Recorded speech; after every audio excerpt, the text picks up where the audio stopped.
We're I think we'll start. There are still more people coming in. But yeah, we're up to 34 guests at the moment, so that's absolutely brilliant. In fact, it's a great day for us doing this, because we've just found out that we've got the shared prosperity funding from Blackburn with Darwen Council for another 3 years of activity along the canal. So it's a nice it's a nice morning to be doing this. It's only a little a little bit of funding, but it just helps keep the show on the road, really. I think so many of you were involved in all the activity over the summer on the canal, and we, as you know, we had Community Renewal Fund monies from the Levelling Up department, which really helped us pilot and test the appetite and the desire to have activity on the canal. And it was really a fantastic testament to what we all in this room believe, that the canal is a really fantastic asset for us in this area, that people really do want to use it. They really do want it to be a place where they can come to for both respite and leisure and enjoyment, but most of all, I think, opportunity. And it is, as we all know, rich in opportunity. It's got many spaces, empty spaces. They're just begging for things to happen. And over the summer, we managed to animate a great deal of those spaces with a great deal of the communities that live along it, from from canoeing to all manner of arts activities, both on and off the water. And I think now we're at a point where we're sort of regrouping and looking now at where we can plan for the next few years, at least 5 years ahead. On top, in addition to the pilots that we ran in the summer, we also commissioned a few studies. So we have commissioned EcosGen to do some strategic outline appraisals of key sites along the canal that were nominated by the respective local authorities.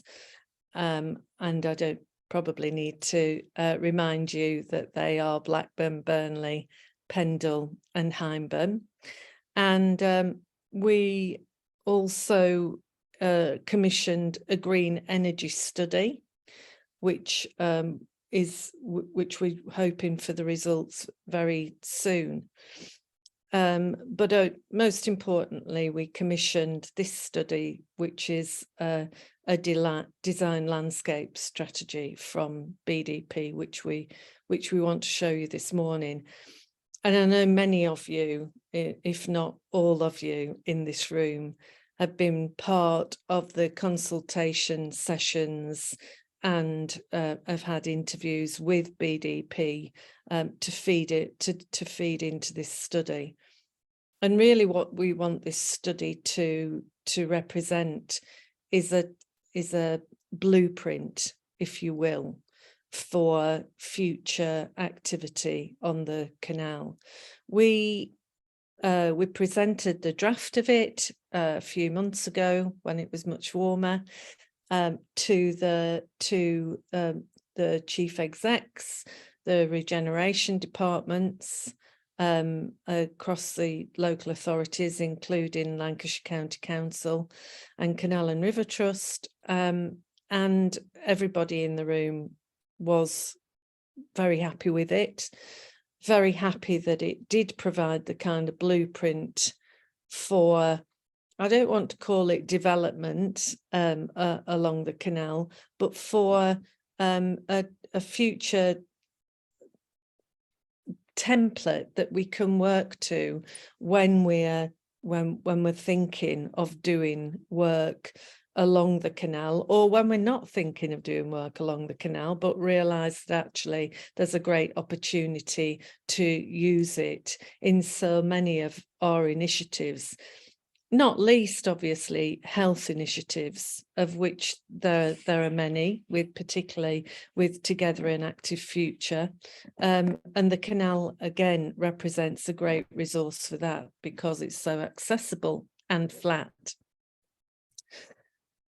So I think without further ado, really, I'm going to ask Daryl Wilson from BDP to present the strategy, and then please feed your questions in to the chat and as he goes along, rather than interrupting him in his flow, and then we'll feed the questions after, once Daryl has finished.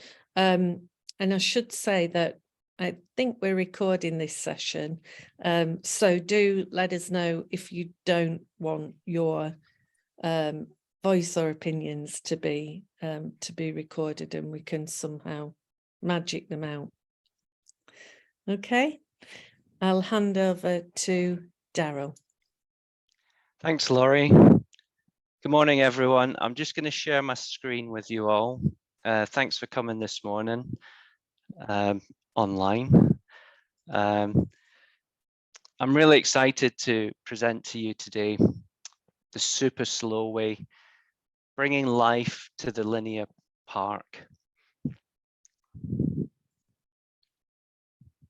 So imagine an exemplar, world-class, post-industrial, natural linear park destination, a green-blue lung that feeds a grey landscape, a place to reimagine and showcase industrial wonders and historic landmarks of distinction.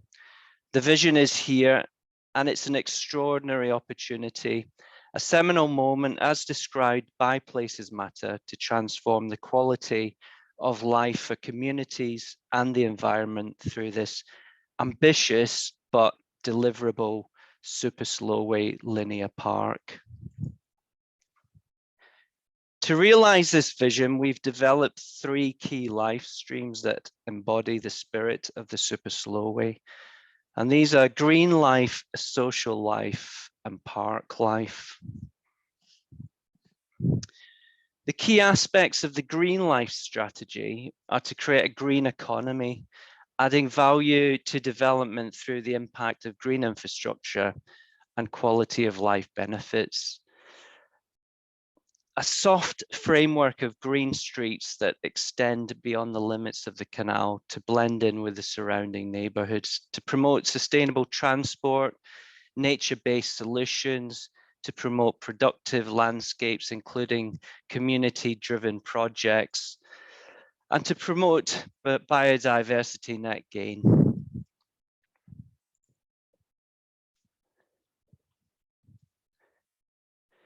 This one example of how the Green Life strategy, this is one example of how the Green Life strategy improves the ecological health.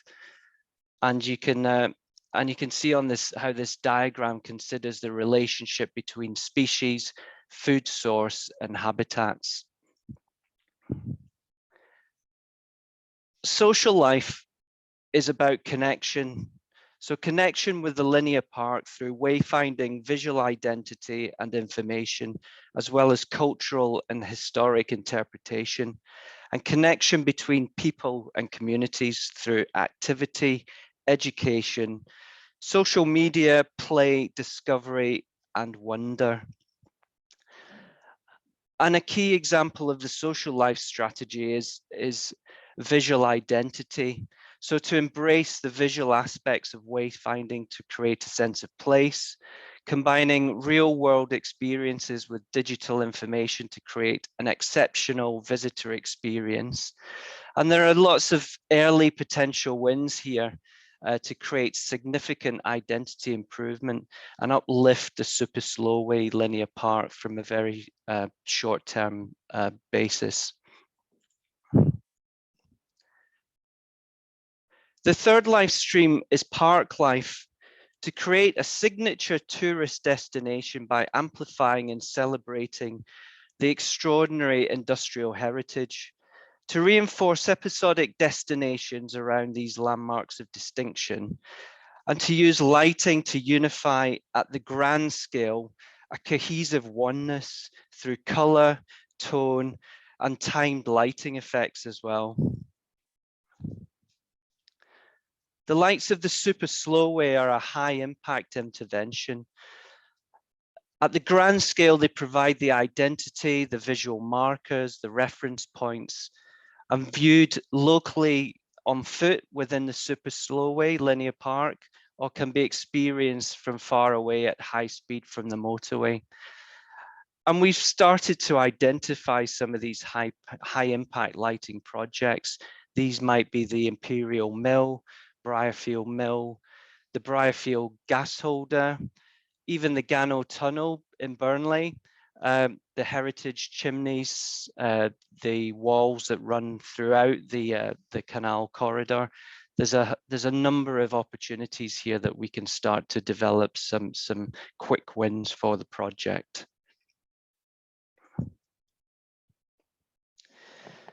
Now, to give this project real life traction, we've developed, working closely with the stakeholders, a set of tangible projects ranging from the signature transformational to the small scale bottom-up community-based projects across all the local authority districts.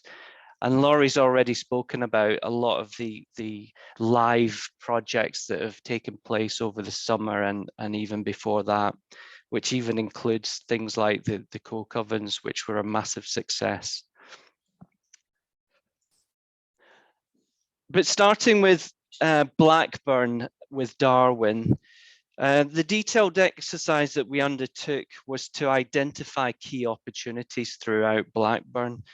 And in that process, we did much consultation, many discussions with many people, and we created a short list of 3 key projects, those being the Blackburn Gateway project, Imperial Mill in its landscape setting, and the high impact lighting interventions such as the Imperial Mill, chimney stacks, and other smaller projects that could be delivered through quick wins.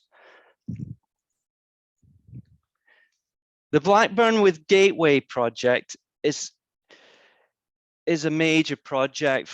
It's a major transformational project for the super slowway. It's located in a prime position within Blackburn town centre, and it creates this amazing new opportunity to link the canal much more strongly to the town centre, and also the new Blackburn East master plan as well. It's at the moment it's very disjointed from the town centre. The extreme kind of slope and the topography makes it very difficult to engage the canal with the town centre. But what we've done here is we've looked to overcome these challenges by creating this new urban park setting within Blackburn town centre that overcomes the topography and the level differences and exploits them and maximizes them to their full effect, creating direct connections up to the water's edge, and also creating these terraces that overlook the town centre. And by using the grain of the topography, we can start to create these opportunities for green terraces, seating, but also breakout areas for play and for family attractions. And we've also proposed a new super slowway canal side building that could hold canoes and kayaks, have a cafe and things like that. So this space can be hugely transformed, and it becomes a real kind of pinnacle opportunity for the super slowway.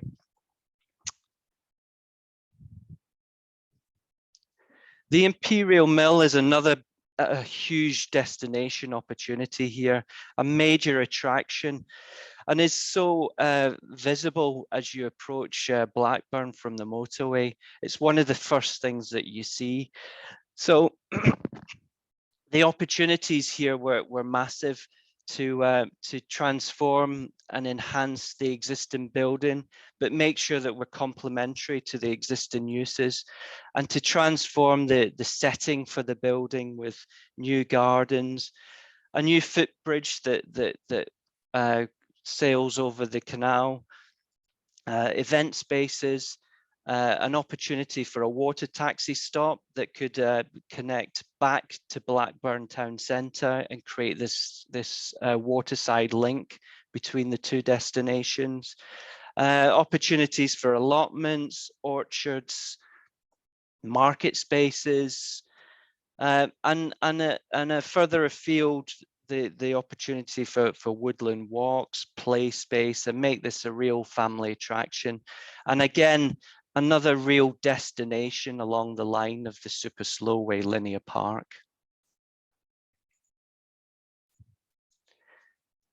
And again, we followed the same process in Hyndburn Church. We identified a number of different projects, ranging from looking across the Duckenharsh parkland and looking at opportunities there, the Peelbank Reserve.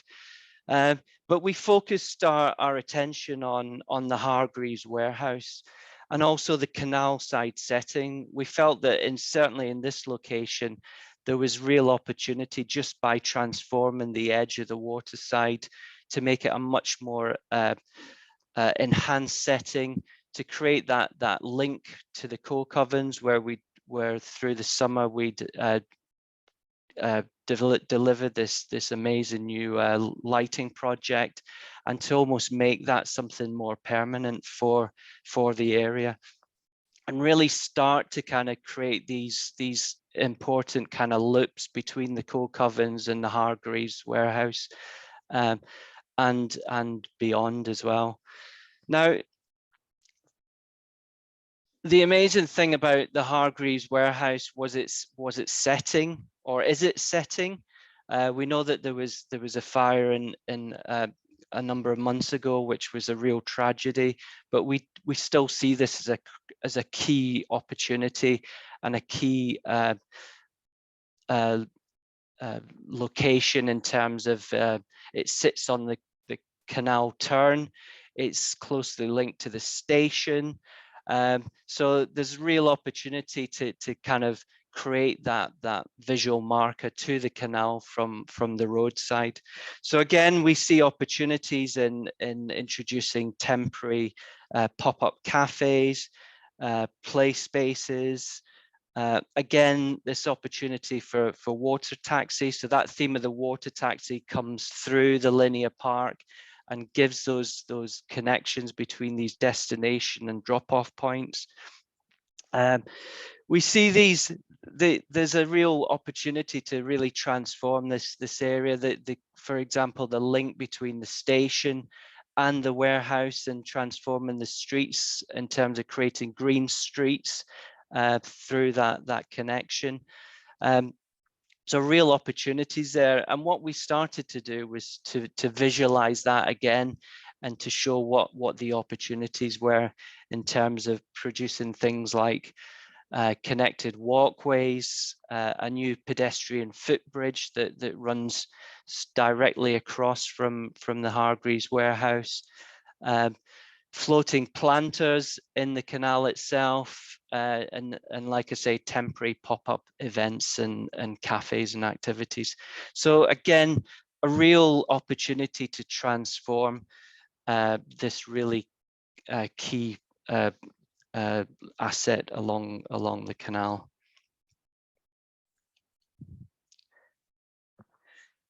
We also looked at Hyndburn, Clayton Lemoore. And early thinking on this area was we looked at the influences of the former Enfield Mill. We looked at potential key links between the canal corridor and Mercer Park. We thought there was real opportunities there. But the things that we really focused on with this particular area was the motorway bridge underpass, which currently creates a real barrier to movement. It's really imposing and deters people from seeing what is beyond there, which is an amazing landscape. So we focused really on that area, but we also looked at the lighting interventions to the bridges, looked at the opportunities for how we could enhance lighting, not only for the bridges, but for the vertical structures as well, the walls and potential buildings as well.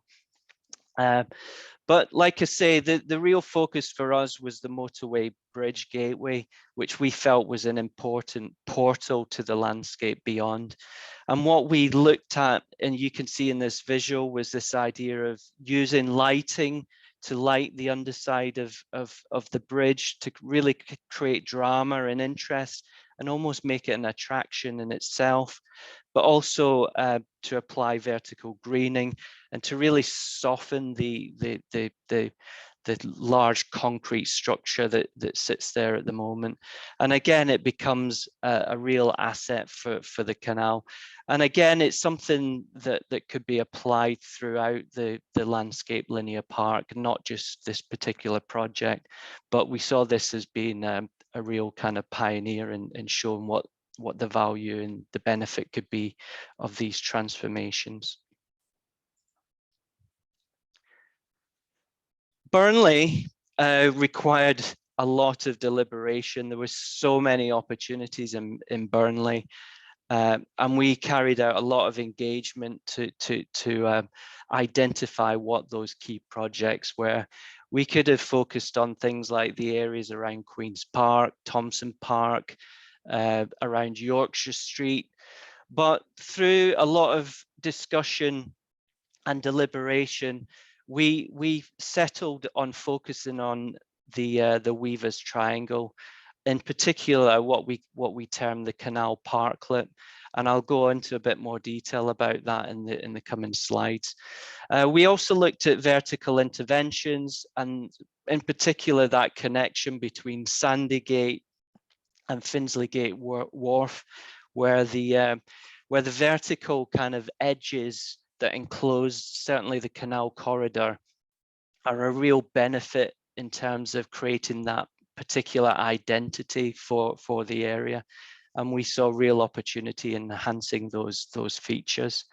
And also in more of a fun way, we also talked about the Gano Tunnel as being a real opportunity, and almost this idea of creating a lighting experience that you might board a water taxi to get that and actually pay for the experience in order to be able to maintain the experience, and that would completely light up the whole inner part of that tunnel, which could be a really fun and exciting project in itself.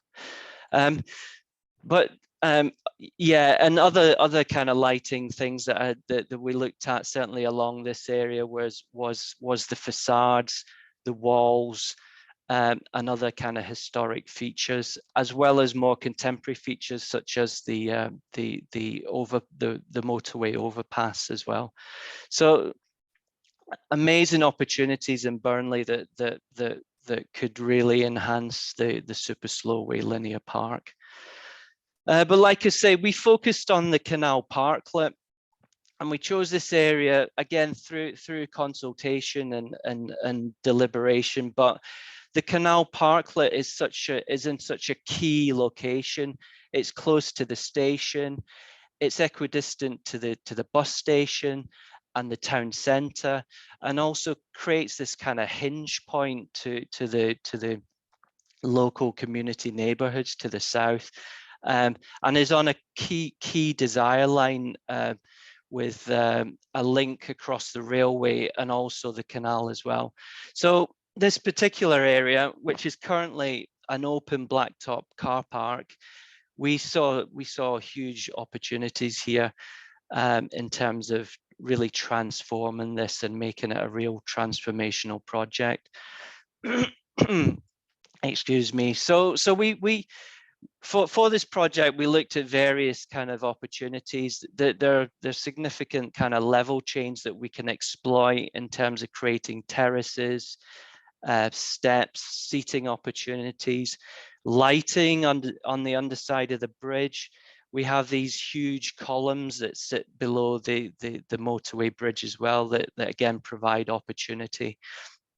And you can see in this visual how we kind of visualize this particular urban space to become. So the idea of transforming the columns, introducing new landscape, providing opportunity for ecology, bird boxes, bat boxes, introducing play, and again, the real opportunity here is its close relationship to the canal. It's right next to it, and it almost feels like an extension to the canal itself, which is what the super slowway linear park is all about. It's not just about the corridor itself; it's how it reaches out into the communities that it touches on. And you can see on this image here, this is an existing photo of the particular area, and you can see how lifeless it is as a public space.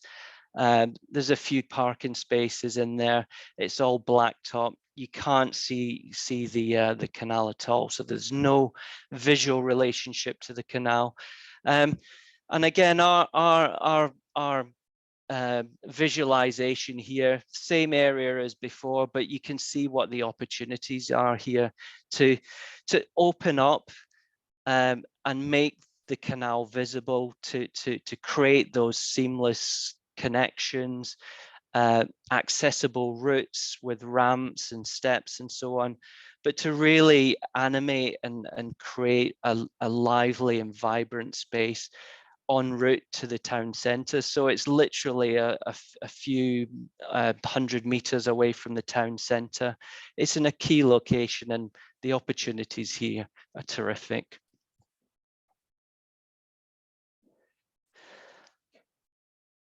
And like I mentioned before, the vertical elements along the route, certainly from Sandygate to Finsley Wharf, there's amazing opportunities.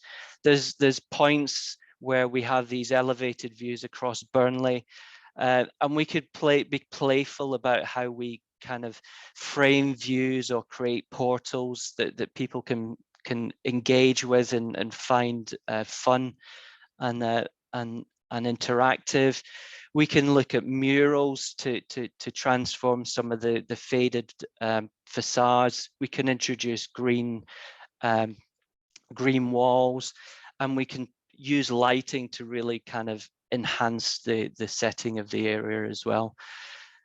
And as a general point, we've developed this idea of the gallery of vertical facades, because the facades, those urban facades are found throughout the super slowway linear park. And there's a number of ways in which we can enhance and treat these, whether it's a simple thing of just cleaning up the vertical walls and making them gleam as you're walking along the canal, or something more fun and interactive, like creating play walls or projecting lights onto the walls, or something more ecological, so the inclusion of green living walls or creating nesting opportunities along the walls. There's a whole number of opportunities, and we see that not confined to one particular area, but a project in itself that can be delivered immediately and through time to really enhance the quality of the super slowway linear park.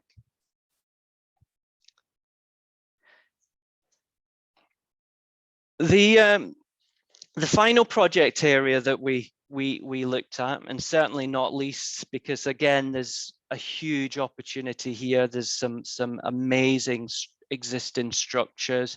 There's an amazing community. We worked closely with In Situ. They've been doing a lot of work in the area as well, and we see so many kind of opportunities here as well. Creating something that complements Victoria Park. Cycling is such a key aspect of what our thinking entailed through this area as well. And again, we had a richness of opportunities, but for particularly for the project, we had to focus in on a key opportunity here. And the opportunity that we focused on was the Briarfield gas holder and what we term the community woodland park. And again, you can see the theme of the gallery of vertical facades coming through in this particular area as well. And again, lighting is so crucial to this particular area. We've got some real monuments that can be seen from the motorway, and these can really signpost the super slowway linear park. So we have the Briarfield gasometer, North Lights, an amazing building. We've got the vertical facades.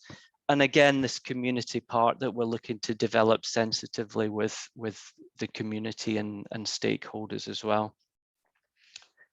And the community park is interlinked with the gas holder, really. This reimagined gasometer where we can kind of consider opening it up, allowing access onto it, and really creating an attraction and a destination along the super slowway linear park. Now, the community park is broken into kind of 3 different areas. We've got the woodland area, we've got the grasslands, and we've got the natural play park as well. And these all come together to create another unique opportunity for the area. The woodland area, again, we've got great opportunities here. There's an amazing topography to work with. There's existing woodland areas. So we'd be looking to kind of sensitively introduce opportunities such as boardwalks, cycling routes, introducing play and utilizing the topography for slides and things like that. And the other thing in particular with this part of the community park is if it does begin to grow and gain in popularity, there's this opportunity for a longer term, maybe Go Ape type opportunity to be integrated into this particular area and to give even more added value to the site. The second part of this particular area we've called the grassland areas. And again, this is a real opportunity for biodiversity, to create natural grasslands for the community. And again, to really engage with local communities to take ownership of this area, whether it's the introduction of informal gravel paths, new wildflower gardens, allotment areas, and so on and so forth, to really kind of engage and bring further benefits to this area. And then the third area we've termed the natural play park. So introducing natural play in the backdrop of Northlight, and engaging for different age groups as well. So whether it's basketball courts, natural timber play, wildflower gardens, again, there's huge opportunities to really enhance this area further. And you can see on this visual how it all kind of comes together. So you can see number 7 in the top corner. This is the area that In Situ have been developing around the railway. We see a kind of important loop happening here that links through to Northlight, then to the gasometer, through the woodland area, the grasslands, the play area, through the local community areas, and really create a strong loop and an important link to really enhance this area. This could be an amazing project to develop in the short to medium term. Now, the other area that I touched on and I've spoken a lot about, certainly as the presentation's gone on, is this idea of the vertical interventions, and certainly within this area, the Pendle area, they really create an amazing, unique identity for the canal corridor, and certainly the super slowway linear park as well. And whether it's artistic interventions, simple things like painting the downpipes on some of the walls, lighting up chimneys, new murals, or just cleaning and cleaning the stonework to make it gleam, so that when people are walking along, it catches the eye. Because as forms, they're just really beautiful structures, and the way they reflect off the canal as well is so unique. So there's some real short-term wins to transform this particular area. Now, the final 3 slides I've included to demonstrate the range of bottom-up, smaller scale projects that can be delivered from day one. And incrementally, these can be developed with the local communities, local businesses, to make a real difference. And some of these opportunities include vertical greening, lighting, looking at the boundary treatments, coming up with bespoke design ideas, whether it's treatments for railings, security fencing, just to transform the immediate surroundings of the canal. Opportunity for pop-up cafes, artisan activity, introducing more art along the linear park, and whether it's introducing new footbridges, whether they're temporary bridges to show connections across the water. There's so many opportunities that we think can be applied from day one to really start to, well, not start, but continue the amazing work that Super Slowway have already been doing in showcasing what the Super Slowway Linear Park is all about. And again, that includes treatments to the underpasses of bridges, especially the motorway bridge treatments, applying floating landscapes throughout the linear park to enhance biodiversity and ecology, even larger scale planting arts projects, which could be carried out, for example, throughout Duckenharsh Parkland, which is highly visible from the motorway. That could be an amazing landscape project that could be delivered. So there's so many opportunities, community orchards, etc. And like I say, I've mentioned this before, but planting embellishments as well. Some of the images you can see on the image here from Blackburn. So using some of the facades to introduce greening elements, whether it's green walls or climbing features and so on, to really enhance the microclimate and the sustainability and the environmental side of the Super Slowway Linear Park as well. But I wanted to end this presentation on this slide because it's really important to get across that this is a hugely significant, large-scale project.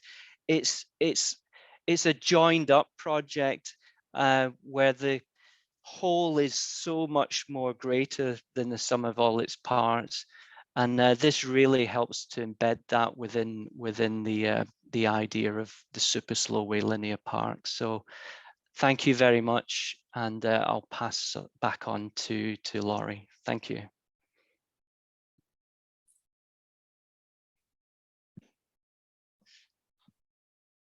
Thanks, Daryl. Can everybody hear me? Thanks, Laurie. I'll mute myself now. Okay, thank you so much. That was brilliant. I think the presentation just does give just a great overview of the potential and possibility of what we've got on our doorstep, which for a largely post-industrial landscape, with that has a very kind of varied landscape throughout, from the very urban to the sort of semi-rural. This is a great way to actually knit all that together to have one clear identity. And I think what really came home to us over the summer, where we did various projects, things like the lighting projects where we lit the coke ovens over a weekend in Hyndburn, which was just such a simple intervention with a very modest lighting scheme on a Friday and a Saturday night, and hundreds if not thousands of people came to it. And what really hammered home then was just the way that projects like this really lift the pride in place of everybody that lives there. And, you know, I think in this current climate, I know it's a hackneyed phrase, but actually to see such a modest intervention having such an uplifting effect on people's spirits that live there, the amount of people that said to each and every one of us that were involved in the project, that were there on that night, that said, you know, this is amazing, we love this place, we're really proud of the heritage of this place, and yet it's invisible, you know, and that invisibility makes people feel that their heritage, their culture, and their place is not valued, is not important, and it's not significant. And yet these very, very modest interventions literally throw a spotlight on it to say, yes, you are valued, yes, it's important, and yes, it deserves to be celebrated with you. What's so incredible, I think, about it, and so that the lighting experiments that we had various artists working with groups of young people to experiment with lighting interventions under the flyover, for instance, in Burnley. Again, it had the same effect, where those kids were so delighted that their place, which is largely overlooked, which they get the impression is not important, suddenly becomes important. You know, they see lighting effects in cities and on celebratory moments. So to say to them, the place you live is important, and therefore you are important. It has, I don't think we can underestimate the terribly negative effect that neglect in place has on communities. And what we're suggesting is actually quite modest in the scheme of things, to say, let's do something together where we treasure the places that we live, that you live, to give them a bit of TLC, to give them a bit of a wash and brush up, if you like, with you, so that we can all value them together.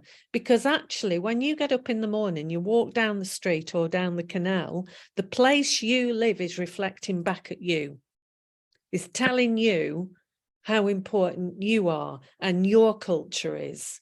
So I think, you know, we have to make a case for for this to happen incrementally. It's not, nobody's going to wave a magic wand. We're not kidding ourselves here, but incrementally to think, you know, that over time, over 5 years or 10 years, these things can happen, and that this kind of very gentle but positive transformation can happen and will make a difference to upcoming generations.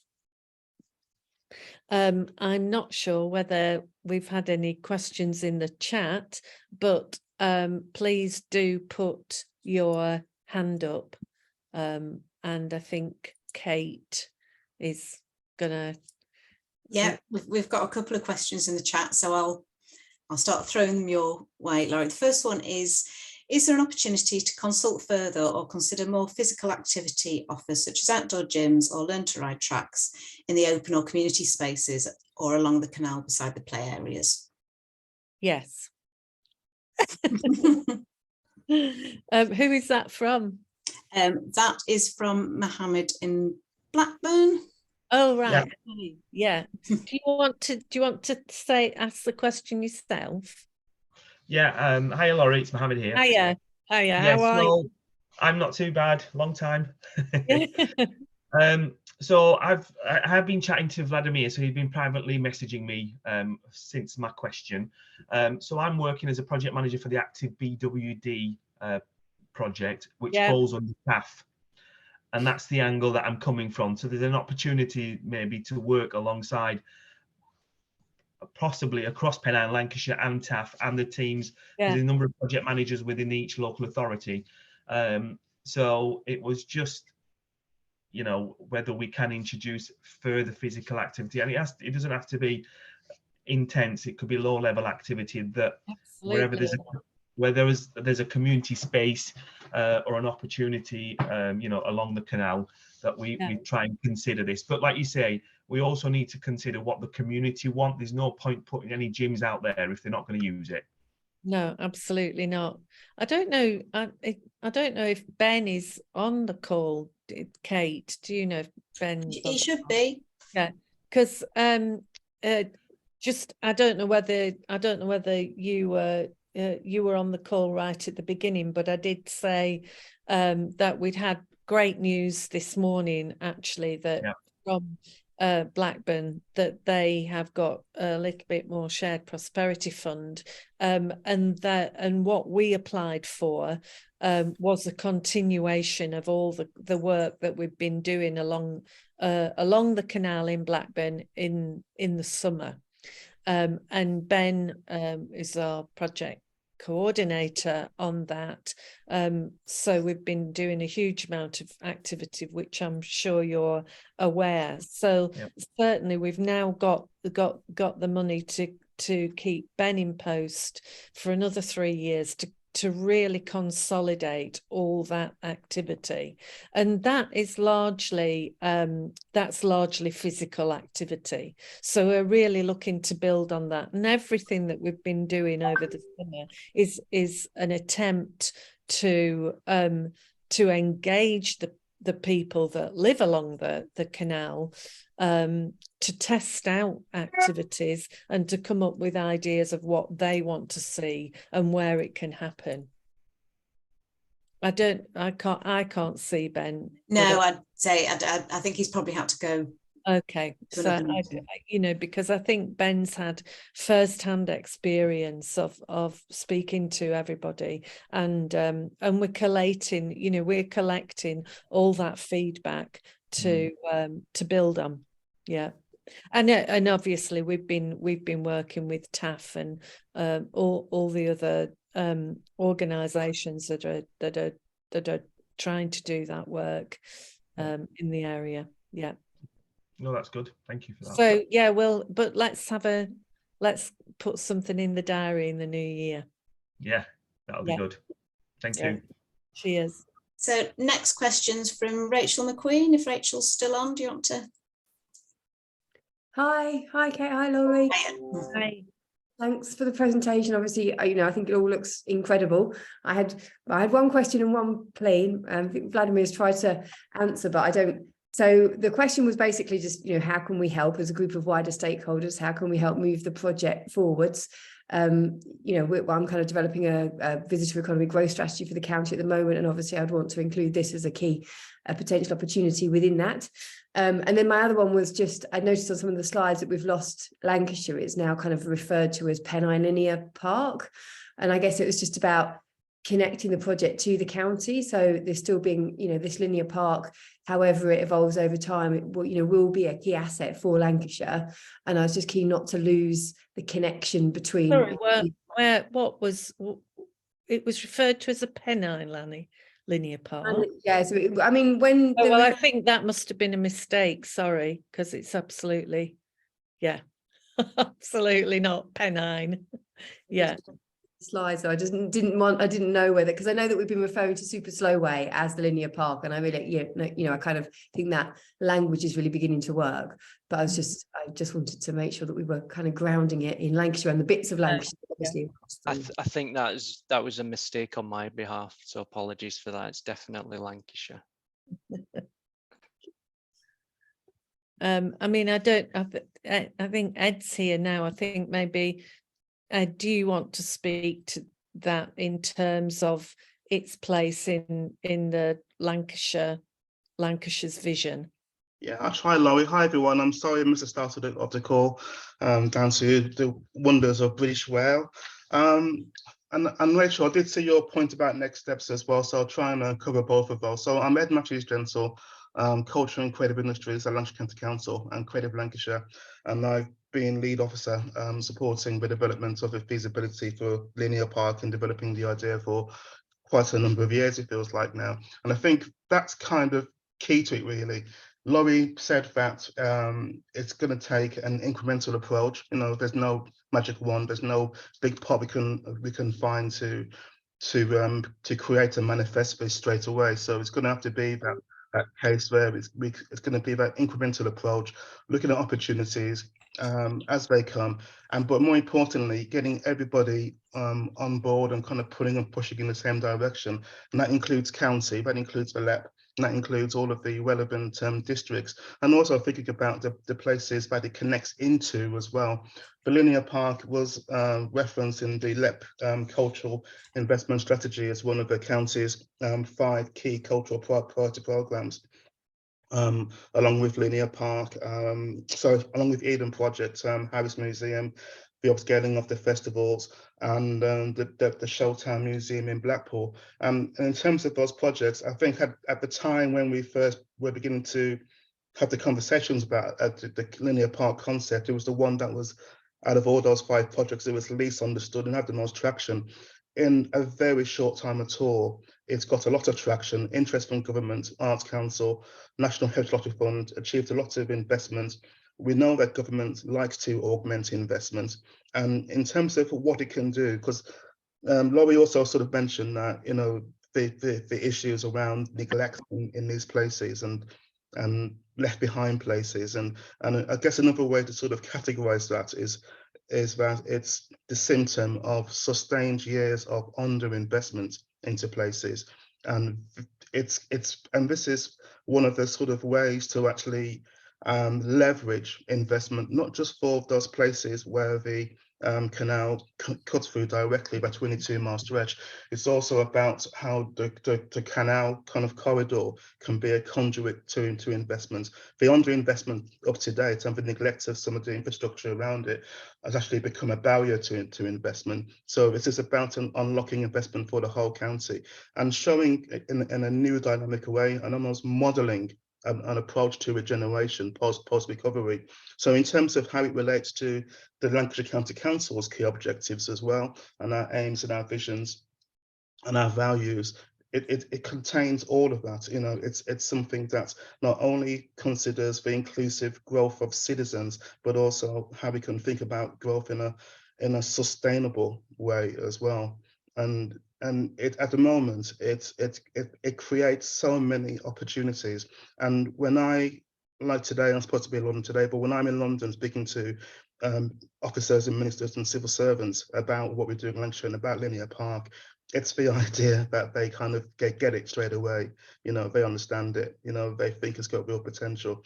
And if there was ever a time where we need a project like Linear Park, and if there's ever a time when we should be doing it, thinking about the opportunities for investment like Levelling Up Fund and UK Shared Prosperity, and as a way to make the kind of step change in places where it's really hard to make change. It can take generations to make change in places of deprivation like Penn and Lancashire, you know, and actually to kind of change perceptions, because although you've got those areas of deprivation, there is so much there as well. It is so rich, you know, there is so much opportunity, you know, and we owe it to our citizens, and we owe it to, you know, to everyone really to do so much more with that really. And actually, you know, it's about an approach to regeneration, you know, as well, you know, that puts culture and creativity and heritage right at the center of it in a way that's appropriate for the places and the people that we're working with as well.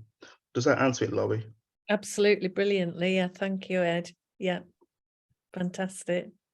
I wonder, in talking about heritage, Vlad, I don't want to put you on the spot, but is there anything you want to add about, obviously, you know, you've been working with us on this now for a couple of years, and I feel like it's, you know, it's developed in the way, in the best possible way that we could have imagined over this short time. But I wondered if there's anything you wanted to add about that learning, really.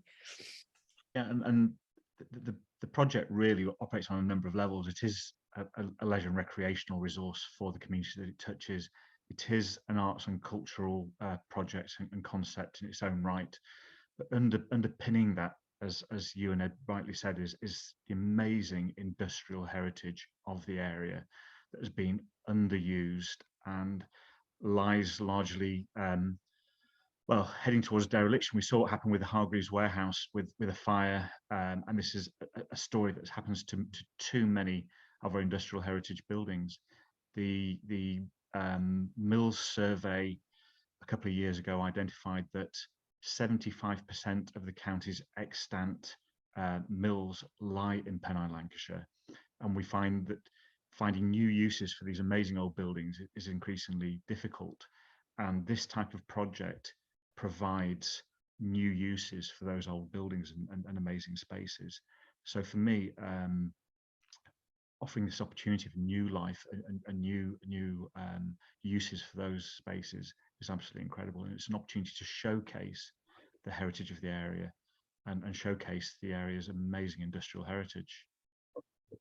Yeah, we had an artist over visiting from the US last week, and I know many of you met him, and he was just absolutely blown away by the and if you remember last week, it was the most awful weather imaginable, because you could barely see your hand in front of your face.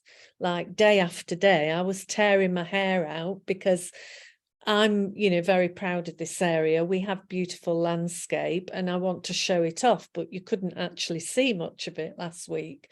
But we spent the week really on the canal corridor, and he was amazed. You know, he had no idea about, of course, about the history. You wouldn't expect it, but he had no idea that you know, that visually what an amazing place this is. I mean, obviously he's American, so he was literally gobsmacked by the heritage. He couldn't believe all the stone. He kept referring back to all the stone buildings, and we kept having to repeat the ages of some of the buildings. And you know, when I said that the canal had been started in the 1770s,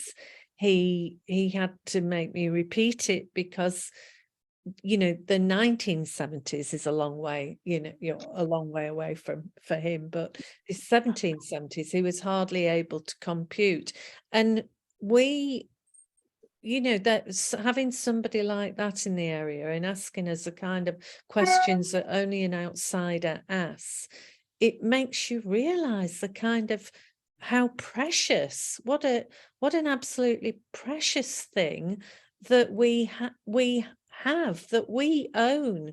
Nobody else owns this. The community owns these places, and particularly those very neglected, old mill buildings are beautiful, bridges, everybody, it's kind of our culture, it's the heritage and the culture of all the communities that live around it, and we owe it. We are the custodians, so we need to own it and do the best we can by them. And I think, and as I say, the kind of the projects that we've been doing over the summer makes us realize that all the communities that live around here are intensely proud of that heritage and that infrastructure. And I think that it's more than just a cosmetic treatment that we're talking about. It goes much deeper than that, and it's much more important than that, and it can reap much deeper results and positive benefits. I think just following on from that, Laurie, just one of the other things that this BDP work has identified is just how impermeable the canal is to the communities that it touches. People really struggle to find ways onto the canal, and a lot of these interventions that BDP are suggesting is opening up the canal and finding ways to connect the canal with the communities. And to me, that's really important, that those, yes, there is that pride, but it's allowing those communities to get onto the canal and access and use the canal. And that's why for me this piece of work is so important. Each one of the projects that Daryl has highlighted here today really increases that connectivity and accessibility, and the proposals are really terrific on that level. And I'd say as well that there's something that's really distinctive around the approach and the ideas that are modeled so far. You could argue that many places could tell a compelling story about their industrial heritage assets, but, and as Laurie said, it's not purely about the physical transformation. This is about what it can do in terms of addressing, challenges in places, step change in places that will transform lives as well. And it's the context. And I think it has to be said that the work of Super Slow Way as a Credit People and Places program, working in communities in an embedded way, supported by organisations like In Situ in the area as well. All the activities happening in Blackburn, another local authority that's speculating around culture and heritage as a route to make change and enhance life of citizens and address challenges. Hyndburn's doing the same thing. Burnley's just produced a new cultural strategy. I think it's all sort of it's a series of interventions that are actually kind of making the case actually, and I think Linear Park, it could be the route and the conduit to actually make that bigger leap, so that some of that stuff that takes a long time to do hopefully can be accelerated. Mm. It's a key opportunity to do really difficult stuff in a really difficult context. Yeah, I agree. Because it's not just one big thing, it's not the Eden project or a museum or something. It's it's dispersed, excuse me, and B, it's been neglected for so long. So in that way, it's a big job. But I think what the design landscape strategy does is to break it down into baby steps of incrementally what can happen. the opportunities for each and every one of us, be as local authorities or artists or health, the health partnerships, every single one of us can play a part. And I think that's the big message that I would like everybody to go away with today. It's not going to happen. Somebody else, some kind of big organization or individual developer is not just going to come and do this. It needs each and every one of us to play a part, no matter how small, in actually enabling this to happen. Whether you're weeding a flax field, I'm kind of looking at you, Annie, or building a footbridge, whatever. It goes right across the spectrum of whatever is in your grasp to do. I'm just mindful of time, so I think if we've just got one more question, Laurie, if we've got time for one more, which was from Alex O'Toole, if she's still on. Hi, sorry, I was just about to have to leave, so I'm really glad you've managed to get me in. Yes. Just to say, it sounds fantastic, it looks fantastic, and I've just sort of said, really, it's going to provide some of the most significant cultural interventions and opportunities for public realm in Lancashire for a long time. And I just wondered if there was any opportunity for Lancashire artists to learn from or shadow the artists that you'll be commissioning in the future, to help them build their skills and knowledge about working in and on the public realm, because obviously, so many artists in Lancashire do a lot of engagement work, but this is a really unique opportunity to develop skills and knowledge around, creating and designing and being creative in the public realm. So I just wondered if there was an opportunity and whether that's something that Arts Lancashire could, support or help work on when you get to that point. Yeah, well, I think that's it. When we get to that point, it would be lovely to get to that point.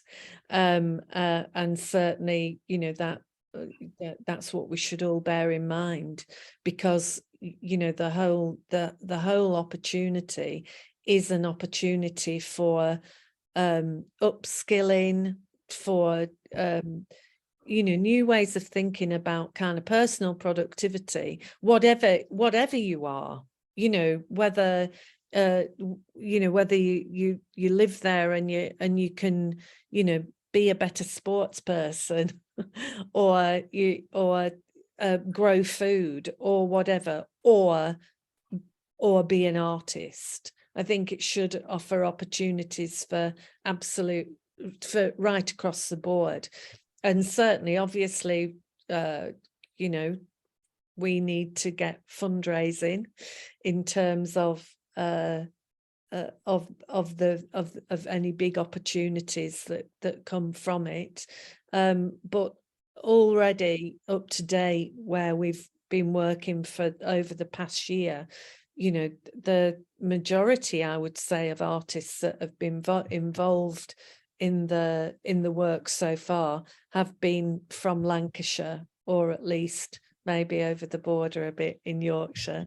But those are the majority of artists that we've commissioned on those kind of more granular commissions, where they're really getting under the skin of communities and places. But it definitely, that it should be seen in terms, and I think that certainly comes out in the Lancashire cultural strategy, where the linear park is mentioned. It's mentioned in those terms as that kind of opportunity. Yeah, definitely. I'm just thinking in terms of the permanent and the permanent and temporary public realm stuff that obviously will be commissioned. I mean, you mentioned about vertical interventions, digital interventions. These are skills that we need to develop within the local sector. And obviously you're going to be bringing those people in probably from outside to do some of those things. Would there be an opportunity to have a bit of a learning program alongside that for the local arts sector?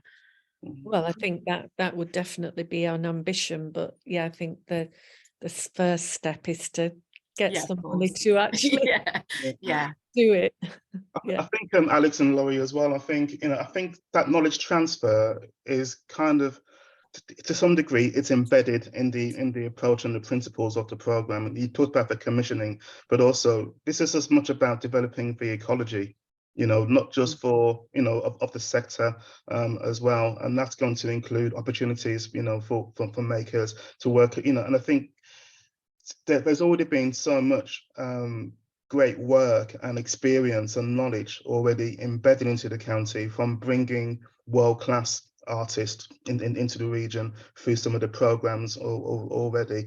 I think, yes, we definitely need to consider how we hardwire those opportunities in, because it doesn't happen or in an organic way or by osmosis. You do have to consider how those opportunities do kind of filter out and properly manifest, because we know that from examples of other sort of big interventions, it doesn't always happen. You could argue that the BBC in Manchester, you may argue that those opportunities that were promised for the broader region haven't really crossed any kind of boundaries or borders, and there's been other examples of that kind of thing as well. But I think I think the embedded approach and Super Slow Way already have a number of young people who are in the organisations who directly opportunities came from activities that they developed. The same for Festival of Making, and in situ on the call as well. And it's the opportunities as well that the project that will create will probably be the biggest benefit to developing the sector, for makers and creatives and artists in the region as well. But you're right, Alex, we do need to consider it and think about ways of think that we hardwire that into the future programs. Thank you. Well, thank you, everybody. I think that's it.